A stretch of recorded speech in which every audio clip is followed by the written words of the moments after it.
Okay, so what I've got here is a Hultafors Qvarfot. We're now going to replace the handle and we're going to put a brand new one on it. Now you could probably keep using this for a while before it actually fails, but it's got quite a deep gouge and things in it. So I'm going to show you how to replace this handle. We're going to take this one out, we're going to drill it out, make sure that there's none of the old handle left.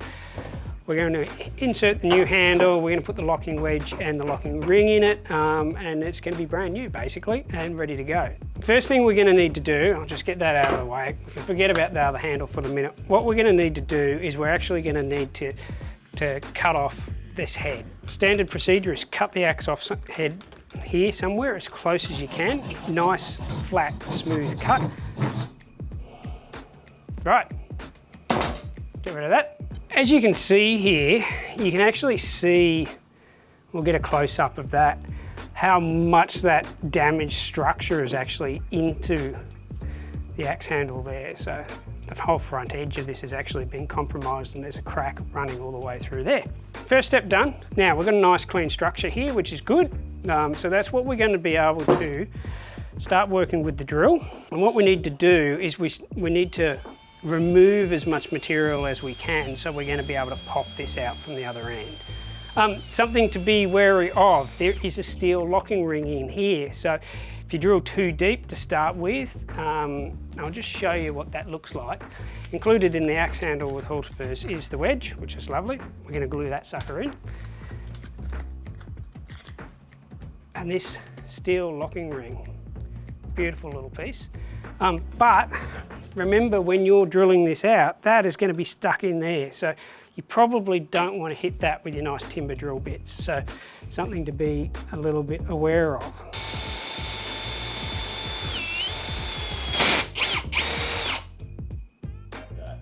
No. So I'm just going to give it a little tap. No, not yet. And what I think we're going to have to do is we're going to grab a chisel. We're just going to take out a little bit more.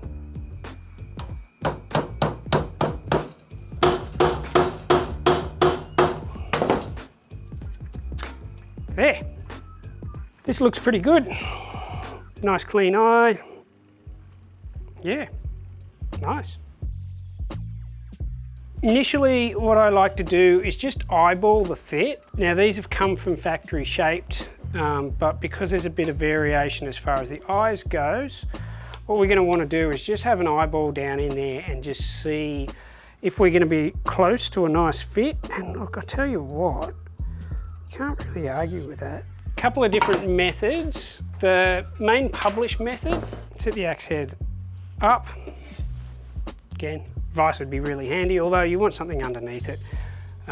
So we're going to just line this up nicely. I'm actually just going to use a rubber mallet just to tap it in as well. What I like to see, it's nice, is it sticking through about what we'd see from factory. Now we can also trim this up. I don't necessarily like to trim it up a lot because it does add a little bit of strength there and it flares out. So basically, there's not a lot of gap around the edges. It's going to flare quite nicely. I've just noticed at the end of this eye, it's just a little bit of timber that's sticking in where the wedge will go. Just going to give it a little bit of a clean out. So, handle's inserted, but this is still not an axe you could go and use because it's not locked in. So we're going to put the wedge in and we're going to put the locking ring in as well. I'm actually going to glue the wedge in, which is what, again, recommended practice. You've got nothing to lose by gluing it in. We're just going to check as well before we start knocking him in that the wedge is about the right size. So we're going to knock him in as far as we can possibly go and then trim him so it's nice and flush. Got a bit of exterior grade glue that we're just going to squeeze a bit down through in here. You're only trying to glue the wedge into the handle. You're not trying to glue the actual whole axe head in.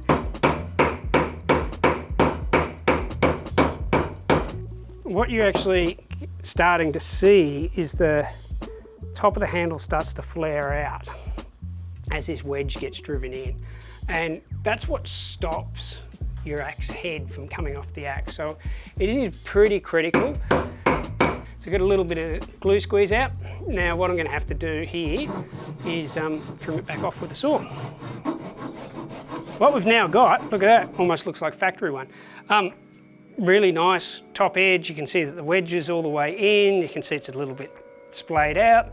So this axe head is not going to come flying off when Dean uses it or he lends it to his next friend. Still not quite finished. Gransfors come with a different style of locking wedge, as far as it's a little piece of metal that goes sideways across. Hultafors comes with this really nice locking ring, so you can actually see it's got 2 stages to it. And that is part of the reason that I had such trouble initially taking this axe head off, because this is really holding it in. It's splayed out the timber again against the inside of the eye, and it means that there is no way that that's coming off. Nice and simple. We're just going to place it roughly in the center there, and we're going to tap her in.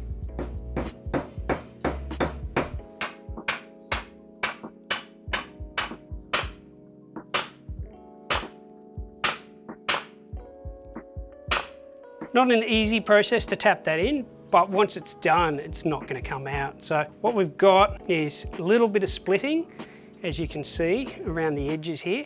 And that's just, that ring is so big as it puts in, it's just spreading everything out. The bit of glue is going to hold the wedge in. Fundamentally, that is not compromised at all. That axe head is not going to come off unless you do what we did to this one, it just cut it off and drill it out. So yeah, all finished. It's worth giving this a bit of a linseed oil as well, just to protect your handle. Get rid of any of the burrs and things and give it a nice sharpen. Put a little bit of oil on the axe head to stop it from rusting. Brand new axe.